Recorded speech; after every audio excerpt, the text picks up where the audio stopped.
Hey guys! Kamusta kayo? Ako, so far, nakaka-recover na rin naman ako paunti-unti emotionally about what happened to my Maya account. At shoutout nga pala kay Sir Pat Quinto. Maraming salamat pala for creating a video for me. At sobra ko din na-appreciate yung mga advices ng mga supporters niya dun sa comment section. So, maraming salamat po. At sa ngayon, balik muna ulit tayo sa ating mga regular credit card vlogs kasi I'm so excited to share with you guys my third credit card from East West, which is itong East West Visa Privilege Classic Card. Honestly, ang in-apply ko talaga kay East West is yung kanilang Visa Platinum na meron nag-offer sila ng 8.8% cashbacks kasi when I try to make a research kung ano nga ba yung mas rewarding pagdating sa rewards credit card ba or cashback credit cards, and I guess parang napifeel ko na mas rewarding yung mga cashback credit cards. Kaya naman nag-research din ako kung ano nga ba yung mga credit cards na mataas magbigay ng cashbacks, and I found the East West Visa Platinum na nag-offer sila na mataas na cashbacks compared from the other credit cards. So, nag-submit ako ng application way back September 12 doon sa kanilang website. So, pumunta lang ako doon sa kanilang official website ni East West, tapos namili lang ako doon ng card na gusto ko. So, syempre sinelect ko yung Visa Platinum na gusto ko talagang card sa kanila. And then, niroute niya ako doon sa kanilang Esta AI chatbot. So, ano siya, parang AI yung makakausap mo doon. Nanghingi lang siya ng mga details, binigay ko naman lahat ng mga details na kailangan niya, tapos mga supporting documents like ID, ganon. And then, finalo ko lang din yung mga instructions na binigay sa akin nung AI until I was able to complete my application dun lang sa may chatbot nila. On September 20, nakareceive na ako ng updates kay East West via text. Sabi nila sa akin na kailangan pa daw nila ng additional documents or additional requirement para makomplete yung application ko. So, hiningan nila ako ng picture ng company ID ko, and I was able to follow naman yung kanilang hinihinging requirements para makomplete yung aking application. And I was told to wait up to 10 business days daw kasi i-review pa ulit nila yung aking application. At dahil nga business days siya, that means hindi kasama yung Saturday, Sunday, tsaka yung mga holidays. Kaya na-expect ko talaga na matagal silang magbigay ng updates. Pero most of the time sa ibang mga banks na-experience ko na like kay Union Bank, kay BPI, mukhang mabilisan naman sila. Pero dito kay East West, based from my research din sa ibang mga experience ng ibang mga nag-apply, so medyo may katagalan daw talaga kay East West. And last October 7, so I was surprised kasi nakareceive na ako ng text message kay East West. So 10th business day talaga siya, sumakto. So nakareceive ako ng text message kay East West na approve na daw yung aking application. Pero hindi niya binanggit ko anong type ng credit card, kung para nga ba talaga yun dun sa Visa Platinum. Pero I was expecting na yun talaga yung card kasi nga yun naman talaga yung in-apply ko. So, nakareceive na ako text message sa kanila na approve na daw yung application ko, and sobrang privilege lang din siya kasi nga wala naman akong active account sa kanila or savings account, pero they're able to consider my application pa din. At dun sa text message din na yun, they also offers me a virtual credit card na pwede ko na agad magamit, pero instead of accessing virtual credit card, I decided na hindi ko muna siya i-activate kasi nga hindi ko pa naman kailangan, hindi ko pa naman agad siya gagamitin, pero we guys have an option naman talaga to use the virtual card while waiting for the physical card. Pero in my case, nantay ko na lang talaga yung physical card. And last October 15, which is after 7 business days, nung na-receive ko yung kanilang confirmation or approval, naka-receive na rin ako ng tawag sa kanilang courier, and I was able to receive my credit card. And by the way, itinawag ko pa ito sa customer service ni East West na tawagan ako ng kanilang courier kapag i-deliver na nila yung card, kasi karamihan sa nababasa ko sa Reddit na hindi daw tumatawag yung kanilang courier. Depende pa daw kung bibigyan pa daw or papahintulutan pa daw ni East West na ibigay yung number sa kanila, ganun. So, bigla na lang daw susulpot. So, in my case, tinawagan ko na rin si East West na sabihan yung courier na tawagan ako kapag nandyan na. So far, natawagan naman ako nung driver or nung courier bago nila i-deliver yung credit card sa akin, just to make sure na talaga na ma-receive ko talaga siya. So, ito yung kanyang lagayan. Honestly, na-unpack ko na siya, na-activate at nagamit ko na nga yung credit card. So, dahil nga for the past video, so late na to na-upload tong video na to. Dapat matagal ko pa itong na-upload. But anyway, so yun, na-activate ko na yung card, nagamit ko na rin siya, na-unpack ko na siya. Pero ito yung kanyang itsura. Siguro depende kung anong type ng card. Pero dahil may nakalagay siya dito, providing you with the privileges you deserve.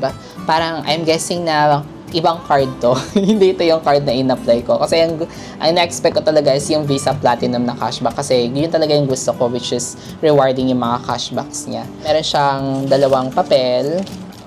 Takpan ko lang yung kasi may information ako dito. So, ito muna. So, meron sila ditong parang booklet or leaflets. Ayan, kung ano yung meron dun sa card. So, yun nga, nakita ko na yung card ko. Ito yung card ko. Itong East West Visa Platinum Privilege Classic Card. Meron din siyang parang, yung gold, East West Mastercard na gold. Pero hindi ito yung nabigay sa akin. Ito yung Visa. Which is, okay lang naman saan kasi bet ko din yung mga Visa card. Lahat ng mga credit cards ko ngayon, nasa Visa siya. Kaya, parang okay rin naman ako with Visa. Pero, moving forward, baka, di ba, in the future, try naman natin magkaroon ng Mastercard para lang meron din tayong other types of card. So, meron silang ganito pa, leaflets, nakalagay lahat dito yung mga details, kung ano yung mga rewards, ganon. Tapos, yun lang, about meron kay East West. At yung isang papel naman, doon na naka-attach yung credit card. Tinakpan ko na, ayan, lagyan ko na ng papel for security. Ayan, so, andito na yung nakalagay yung credit limit ko, yung cash advance na pwede kong makash advance, yung statement date, payment date, gano'n. And then, other information din with a credit card. So, ayun. At ito na nga yung kanyang itsura ng credit card. Ayan. So, Visa lang yung nakalagay. Wala na siyang iba pang mga kasi I guess ito na yung pinaka-classic card nila or starting card ng East West. Ayan. Tinakpan ko na yung details. Sana hindi nyo nakikita. Ayan. And for credit limit naman, I was surprised kasi binigyan nila ako ng 48,000 pesos credit limit. And then, yung due date naman niya is 24 days after the statement date. So far, isa siya sa mga credit card na mataas nagbigay sa akin ng credit limit. Pero, sa ngayon, si BPI pa rin yung mas mataas na credit limit sa akin. Pero, carry lang naman siya, hindi ko naman ito uubusan. Kaya, I'm good kung ano man yung amount ng credit limit. What I want is yung rewards talaga na gusto ko makuha sa paggamit ng credit card. At dahil hindi ako masyadong aware about this credit card kasi lahat ng mga na-research ko is about Visa Platinum. At ito nga yung na-receive ko, itong Classic Card, Privilege Classic Card. So, I did a research kung ano nga ba yung benefits na pwede ko makuha dito sa card na ito. And I found na nagbibigay din naman pala siya ng points. Nag-reward din siya ng mga points. Yun nga lang, ang pointing system niya is for every 100 pesos spend, so equivalent ng 1 point. So, I guess medyo may katagalan bago makabuo or bago makadami ng points or makakollect ng points dito sa type ng card na ito. And another benefit din nitong type ng card na ito is eligible din siya sa mga East West credit card promos like yung mga restaurants or yung mga stores na nag-offer ng discounts of using East West credit card. So, eligible din naman itong East West Visa Privilege Classic Card. And for forex exchange rate naman, this Visa Privilege Classic Card ni East West has 3% effective noong October 15. I thought na 1.70% siya pero hindi pala. Depende pala sa type ng credit card kasi may mga napapanood ako ng mga videos na mas mababa daw talaga si East West pagdating sa forex exchange rate. Pero depende pala sa type ng credit card mo. So, sa ngayon, si BPI pa rin yung mas mababa kong forex exchange rate. So, BPI pa rin yung gagamitin ko pagdating sa mga international purchases. Pero ito, 3% na daw itong Visa Privilege Classic Card. Additionally, I do really like yung physical card niya kasi yung details na is naka-emboss talaga siya. I guess this is my first time to have a credit cards. May mga debit cards ako na naka-emboss, pero sa mga credit cards ko, si East West pa lang yung una kong card na naka-emboss yung kanyang details dun sa card. Kaya, in case na mag-worn out siya, carry lang kasi nga naman yung card details niya is naka-emboss. So, ayun. Tsaka maganda siya, guys, kasi nga, mas makapal siya. Honestly, makapal siya compare sa iba kong mga type ng credit card. Tsaka parang mukhang maganda talaga siya. Look. O, diba? Cutie. I mean, parang ang classic lang talaga niya tingnan. Pero, maganda for me. Maganda yung kanilang physical card. Pero pagdating naman pala sa cash advance, half siya ng credit limit. So, kung 48,000 yon, so it will be 24,000 yung pwede kong ma-cash advance. Pero, hindi ko talaga ginagamit yung cash advance kasi mas mas expensive. Kaya never ko talaga ginagamit yung mga cash advance features ng mga credit card. Pero kung gusto mo talaga magamit, the good thing with East West is nasend na agad nila or nag-initiate sila ng pagsasend ng PIN code for credit card after 24 hours nung ma-activate ko siya. So, naka-receive na ako ng message sa kanila through Viber about what my PIN code is na pwede ko na siya magamit pagdating sa mga cash advance. Unlike with the other banks na kailangan mo pang itawag sa kanila para mag-request ng PIN code, pero dito kay East West, sila na yung nag-initiate ng pag-send ng PIN code after 24 hours of activation. Kaya very convenient talaga kapag gusto na natin gamitin yung kanyang cash advance feature. At yung annual fee naman nitong East West Visa Privilege Classic Card is 1,500 pesos. At dahil nga nag-apply ako sa website nila, chinek ko itong card na ito, mukhang wala siya mga pa-welcome gift. Yung Visa Platinum, yung in-apply ko, yun may mga welcome gift siya. Pero dahil iba yung card na dumating sa akin, so I guess wala siyang pa-welcome gift kapag ito yung type ng card na na-receive mo. Lalo na kapag sa website ka nag-apply.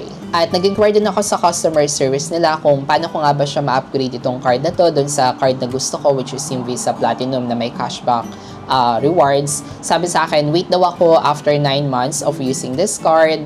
And then after 9 months naman daw, pwede naman daw ako mag-reach out sa kanila para mag-ask ng assistance kung paano nga ba yung pag-upgrade ng card. So, gamitin ko muna tong card na to in the meantime, and then I'll wait siguro mga 9 months or after 1 year, and then try ko mag-reach out ulit kay East West how to upgrade my card to the Visa Platinum. And I hope ma-upgrade natin siya after a year. And I'm so happy kasi finally meron na rin akong credit card kay East West as my 3rd credit card.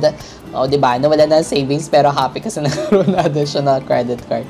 Additional utang. It's a privilege nga naman talaga na bigyan ako ng consideration ni East West kahit na wala akong savings account sa kanila. So, yeah, what a privilege nga naman talaga. Kaya, kaya na din, I'm glad that they consider my request or consider my application kahit ibang type yung card na nakuha ko. So, pagdating sa buo ko nag-i-experience sa application, from application to delivery, it just really took a lot of time. Like, kasi September 12, ako nag-submit na application, na-receive ko na tong card nung October 15 and activated it. So, mga more than 1 month talaga yung tinagal ng application tsaka delivery. Kaya na rin naman, I know that it undergoes a lot of investigation, especially wala naman ako sa kanilang active account. At kung interesado din kayo to apply for East West credit card, I guess mukhang ganado ngayon. Ganado. Mukhang okay si East West mag-approve. Kasi hindi lang ako yung na-approve, pati yung kasabayan ko din mag-apply yung ate ko, tapos may co-workmate din ako, and then they get to approve din kahit wala sila mga savings account kay East West. Kaya parang mataas yung chance na ma-approve yung application pagdating kay East West. Ngayon may katagalan talaga pero mukhang okay naman yung result niya. That's it for today's video. If may mga questions kayo related sa inyong East West credit card, just dial their number, yung customer service nila. Nakalagay naman doon sa likod ng ating credit card yung number. So, pwede naman nating tawagan yung customer service nila for further assistance. Thank you so much mga palangga for watching, and always remember to be kind to yourself and to others. See you in our next vlog. Bye!